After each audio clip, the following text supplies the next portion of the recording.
Would I ever reconsider letting someone back into my life after they tried to disrupt my marriage? I never thought I would, yet here I am, having done just that. Let me explain. My mother-in-law, Madison, had never been particularly fond of me. It wasn't personal, she was simply overprotective of her son, Raymond. When her husband left her and Raymond was only 3, Madison became deeply attached to him, to the point of unhealthy dependence. Although Raymond recognized this dynamic, he still tried to keep her happy because, after all, she was his mother. Before I entered the picture, Madison had successfully driven away every woman Raymond dated, using extreme measures to ensure her son stayed solely focused on her. When I came along, her tactics didn't change. She did everything in her power to scare me off, but I refused to back down. I loved Raymond deeply, and he always stood by me. When we got engaged, Madison made a personal visit to plead with me to call off the wedding. I can't lose my only son, she said, he's all I have.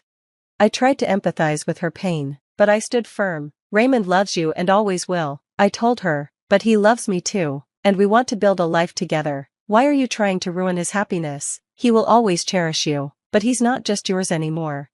Madison's response was chilling. She threatened to ruin me if I didn't end things with Raymond. I refused. In retaliation, she impersonated me to cancel our wedding plans and even tried to have me fired from my job. It was a breaking point for Raymond. Seeing her go to such lengths, he made the painful decision to cut her out of our lives. We had a small, intimate wedding instead and enjoyed 6 peaceful years without Madison's interference. During this time, we welcomed our wonderful son, Arthur. While our life was happy, I could see the pain of Madison's absence weighing on Raymond. His resolve began to waver.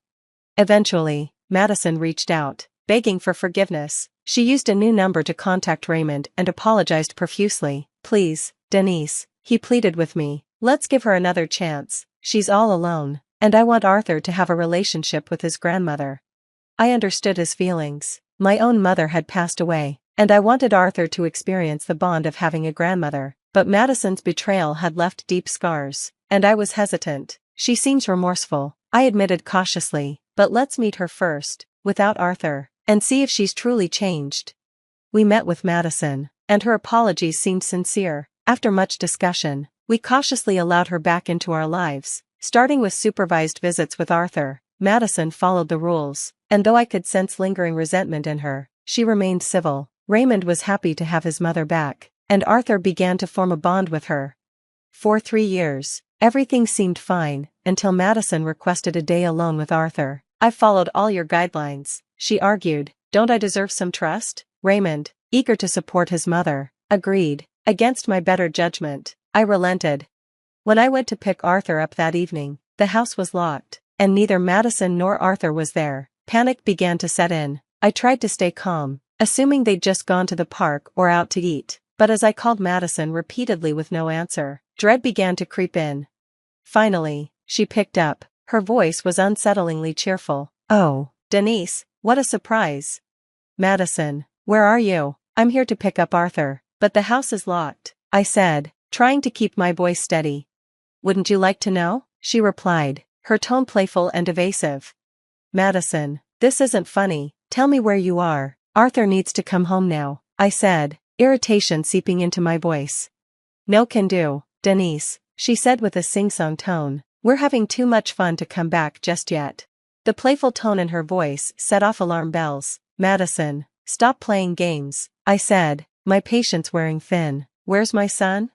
Her voice dropped, chilling me to the bone. Do you really think you'll ever get him back? My heart sank. Millions of terrifying thoughts raced through my mind as her words echoed ominously. Trying to keep my composure, I began recording the call. Madison, this is serious. You need to bring Arthur back now. I'm not joking. And neither am I, she replied coldly. He's not coming back, ever. Her declaration froze me in place, my worst fears materializing. Panic surged through me, but I forced myself to stay calm. The stakes were too high to let fear take over. Madison, I said firmly, this isn't a game. Return my son, now. I'm not joking, Denise. I've already told you, you're not getting your son back, Madison taunted, her voice dripping with malice. Oh, how I wish I could see your face right now, she added with a cruel laugh. Please, Madison, don't do this. You're scaring me. This isn't okay, I begged, my voice trembling. I just need Arthur back. Tell me where you are, and I'll come get him. Her response was a chilling burst of laughter, the sound so unnatural it sent a shiver down my spine. My panic deepened as the reality of the situation set in. Part of me hoped it was all a cruel joke or some twisted game, but Madison's next words dashed any lingering hope. Are you scared, my dear daughter-in-law? Does it make you sad not being able to see your son because of me? How does it feel to have someone take your child away? Why are you saying these things, Madison? What do you mean? I asked, my voice barely steady. This is how I felt when you took my son from me, she spat, her voice filled with venom. It doesn't feel good to be the victim, does it, Denise? Madison, you're acting insane. You don't know what you're doing. Please, stop this madness, I pleaded, my voice rising in desperation. Her rant continued, unhinged and spiteful. You told me to stop seeing my son. You told me to leave, to cancel the wedding, but I didn't. And then you made him cut ties with me. Did you really think I'd let that go? Listening to her unravel was one of the most terrifying moments of my life. Every word dripped with hatred, and her fixation on revenge was undeniable. I paced back and forth on her driveway, my thoughts spiraling with fear for Arthur's safety. Madison, what you're doing is absurd. Raymond chose to go no contact. It wasn't just me, he made that decision because he loves me, and I love him. If you'd accepted our relationship, you could have still been a part of our lives, I argued, trying to reason with her. Stop your nonsense, Denise, my son doesn't need you. We were perfectly happy before you came along and ruined everything, she snapped. Madison, you're being delusional. Raymond wasn't going to stay single forever. Life changes, it's natural. You need to accept that we're happy together, I countered.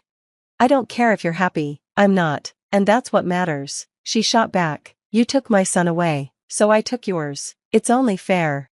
Her words struck me like a thunderclap. She had nursed this resentment for over a decade, waiting for the perfect moment to strike back. Tears welled up in my eyes at the thought of her harming my son. Trembling, I switched the phone to loudspeaker and messaged Raymond, detailing the situation while trying to keep Madison talking. Madison, this has to stop. If you're upset with me, fine, but leave Arthur out of this, I implored. Oh, please, I'll do whatever I want. You took my son, so taking yours is only fair, she said coldly. Think about Raymond. You love him, don't you? What you're doing now will only push him further away. He'll resent you for this, I said, hoping to appeal to her maternal instincts. Raymond will come around, he always does, she sneered. Soon it'll be just him, me, and my grandson. We'll be happy without you. You're wrong, Madison. Raymond will never forgive you for this. He's already left his office and is trying to find you, I said firmly, hoping to unnerve her. It won't do him any good. He won't find me or Arthur. I'll tell him where we are once he realizes he made a mistake marrying you, she mocked. Her chilling confidence only fueled my determination. I was done playing her games. I've had enough. Madison, tell me where you are, or I swear I'll call the police, I shouted, my voice trembling with fury and fear. Madison's laughter cut through the phone like a jagged knife, her tone eerily calm and calculated. Go ahead, Denise, call the cops. It won't do you any good, she taunted, her words chilling me to the bone. What do you mean? What have you done with Arthur? I demanded, my voice breaking as panic surged through me. My heart pounded wildly as I stood in her driveway, desperate for answers. I'm not even in your state anymore, Denise, Madison revealed coldly. By the time the cops figure out where we are, we'll already be gone. Her words hit me like a sledgehammer, and I struggled to steady my breathing. You're sick, Madison, you need help. This is psychotic. Her response was venomous, laced with deranged confidence. It's only a matter of time before Raymond comes back to me. Arthur loves me too. We'll be a happy family, without you. You took my son away, Denise, now I'm taking yours. Her twisted logic left me reeling. I gripped the phone tightly, my mind racing with fear for my son. Meanwhile, Raymond was at the police station, filing a report and alerting authorities. I stayed on the call, trying desperately to extract more information. Then, through the phone, I heard a sudden banging noise, followed by Arthur's voice, muffled but unmistakable. Relief and dread washed over me simultaneously. What's going on, Arthur? Why have you locked yourself in the bathroom? Madison's voice snapped, her frustration barely contained.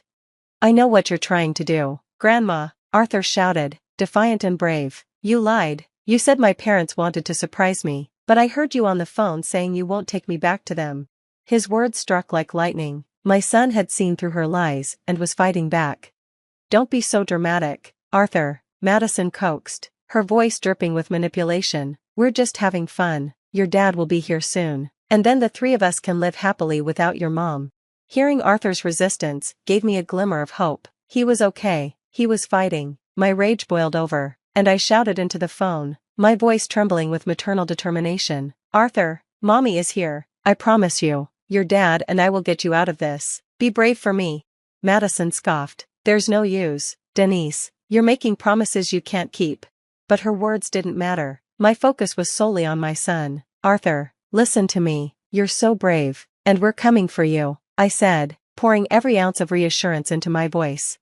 Then, to my astonishment, Arthur's voice came through, calm and composed. "Mom, don't worry, I'm okay. I called the police on the hotel's landline, just like you taught me. They're already on their way."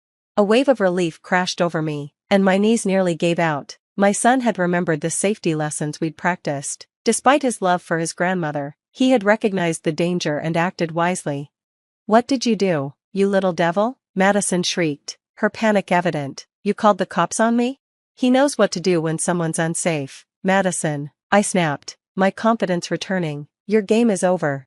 Madison's desperation flared. "I can still take him away, Denise. He's still with me, and you don't even know where we are." Arthur's voice cut in again, firm and defiant. "There's no point, Grandma. The 911 operator says the police are already at the hotel. You can't get me out before they come. Mom, we're in Salt Lake City, Utah. Come and get me." His revelation hit me like a jolt. Madison had taken my son 3 states away, making it nearly impossible to find him without his bravery. "You brought me here, Arthur, and it was a mistake," Madison snarled, her voice bitter. "You're just like your mother, wicked." But her words no longer mattered. Arthur's courage had turned the tide, and help was already on the way. I was galvanized by the knowledge that help was close at hand, and my son had done everything in his power to ensure his rescue. Madison's audacity left me seething, but my focus remained on reuniting with Arthur and ensuring his safety. After the chilling revelations from Madison, I knew rushing headlong wouldn't resolve the situation. Madison, defiant and delusional, still believed she could manipulate her way out of anything. "Your son won't support your insane actions, Madison. He's at the police station right now, reporting you," I told her firmly. "No, he wouldn't do that to me. Raymond wouldn't betray his mother," she responded, disbelief lacing her voice. "Why don't you ask him then?" I replied. "I'm already at the police station." At that moment, Raymond arrived. He had been at the station just a few blocks away, working with the police while I kept Madison distracted. His face was a mix of anger and worry, and I handed him the phone as he approached. "Mom, what have you done?" Raymond's voice trembled with restrained fury. "How dare you kidnap my son and expect me to support this? How could you stoop so low?" Madison's face hardened with defensive indignation. "Why are you so angry with me, Raymond? I just wanted my son back. I wanted you back. I didn't hurt Arthur. I only wanted to teach your wicked wife a lesson." "Don't you dare insult my wife or justify your actions, Mom," Raymond retorted sharply. "You're the one in the wrong here. After what you've done today, I regret ever letting you back into our lives." "How could you say that to me?" Madison's voice cracked, oscillating between anger and desperation. "I'm your mother. I should come first in your life. Your wife has poisoned you against me." "That's enough." Raymond's voice was resolute. "The fact that you refuse to take responsibility says it all. I've already filed a police report, and I will be pressing charges. You're going to jail, Mom." Madison's eyes widened in disbelief. "You want me to go to jail?" "Absolutely. You'll pay for what you've done. You're never getting forgiveness. We'll file a restraining order, and you're dead to me. Stay out of our lives forever." Raymond's unflinching stance was both heartbreaking and inspiring. The bond that might have been salvaged was irreparably shattered by Madison's actions. His determination to protect our family and seek justice was unwavering, despite the pain it caused him. Madison's defiance dissolved into desperation when the police arrived at her hotel room. She cried and pleaded, begging us to intervene on her behalf, promising she'd never repeat her mistakes. But it was too late for mercy. Raymond and I embraced, tears flowing as the police took her into custody. Arthur, taken to the station for safety, was finally back in our arms later that evening. The reunion was filled with tears and reassurances. We vowed never to let him out of our sight again and praised his bravery throughout the ordeal. Madison, having spent most of her money on impulsive actions, couldn't post bail. When we informed the family of her deeds, they were appalled and severed ties with her. Alone and abandoned, Madison faced the full weight of her consequences. In court, Madison appeared remorseful, perhaps finally grasping the enormity of her actions. However, her regret came too late. The judge, unmoved, sentenced her to 6 years in prison after a psychological evaluation confirmed her actions stemmed from malice, not madness. With the restraining orders in place, Raymond and I felt a profound sense of relief. Arthur began therapy to process the trauma and, thankfully, remained the bright, joyful child we knew. Back home, free from Madison's toxic influence, we could finally rebuild our lives and cherish every moment together without fear or manipulation.